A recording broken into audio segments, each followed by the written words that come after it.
What's hot when we talk about stories that have everybody talking. And we are joined by Eric Paulsen from BizStarts Milwaukee. Plus, Jeff Wagner is back. Well, new video of the man who shot and killed Trayvon Martin is intensifying the debate over the killing. George Zimmerman's attorney said he was beaten badly before being forced to shoot Martin and that his nose was broken and his head smashed against the sidewalk. But the Martin's family attorneys say the video shows no clear evidence of that.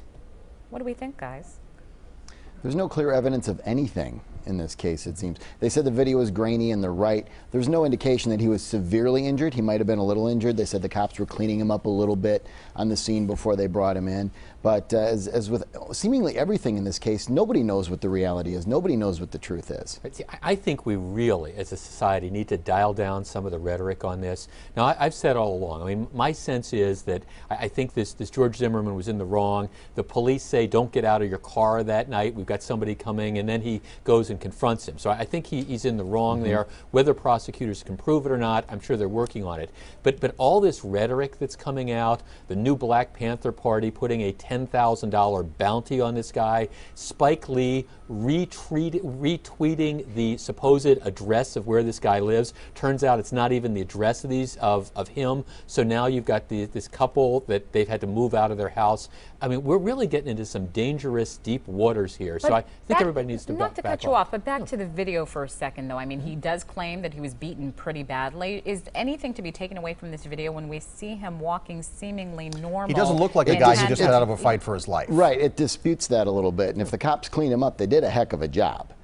But again, you can't tell. The video is a little bit grainy. It's not like it's a close-up shot. So both sides are believable in this case. Well, I've got to tell you, I'm having trouble with his story. I mean, I'm just not accepting that it was a racial motive for what he did. Again, I can't get past the fact that on that night of the shooting, he calls, he says he's about this suspicious guy. The 911 folks say, we've got a cop, we've got an officer on the way, don't confront, just wait. And he gets out and he confronts him. It's not like somebody was breaking into his house at 2 o'clock in the morning. Right, that's where the self-defense thing gets interesting. It's like, you know what, if there's a cop on the way, let them deal with it. Who initiated how this ended up? I mean, I have a feeling Zimmerman probably did. Well, I'm anxious to hear from the eyewitnesses in this case because their testimony is going to reveal a lot about what may have actually happened that day that this boy died. If it gets into a courtroom, though, is what a lot of people are waiting to see. Yeah, it's being tried in the public way too much already. It certainly is. All right, coming up next. Some are saying pink slime is just getting a bad rap. The argument is to keep this stuff as an ingredient in your burgers. Stay with it. Milwaukee and Jeff Wagner from News Radio 620 WTMJ. So amid all the controversy over pink slime, some people are now defending it.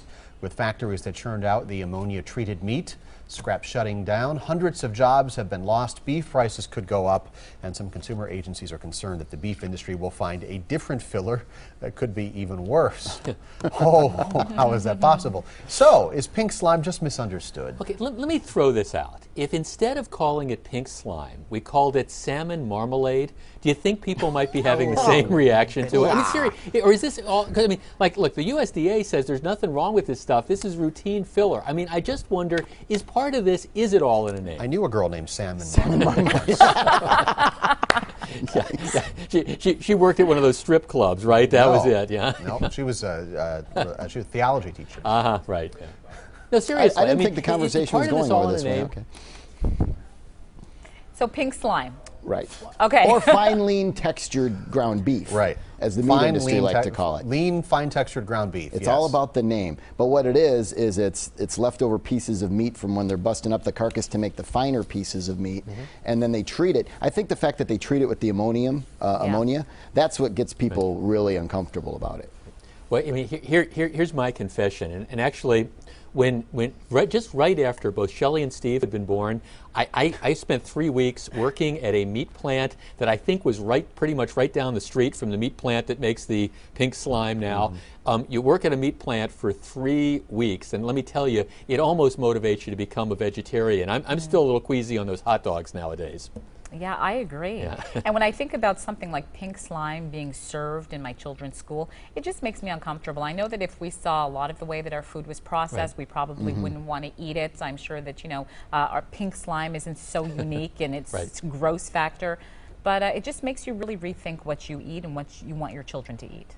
So no to the idea of salmon marmalade, huh? No. Maybe it's Pretty not a marketing thing. Okay. Yeah. All right. And by the way, just because the USDA says it's safe to eat doesn't mean it's good to eat. Right. So There- got to that's keep very that in true. mind. All right, last topic. So controversy today over the new magazine, The Conservative Teen. An article boasts the headline, Ronald Reagan, the first black president. Reagan's son, Michael, wrote the article basing his argument off of Maya Angelou dubbing Bill Clinton a black president. Still, a lot of people are upset. The link to the magazine has been taken down or crashed amid the outcry.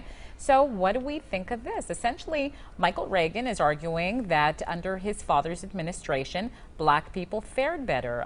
They were working more. They did better in general. But couldn't that be said of the country in general? Well, yeah, but I mean, I think that his rationale, I mean, the numbers do support it. The black unemployment rate during the Reagan years dropped dramatically.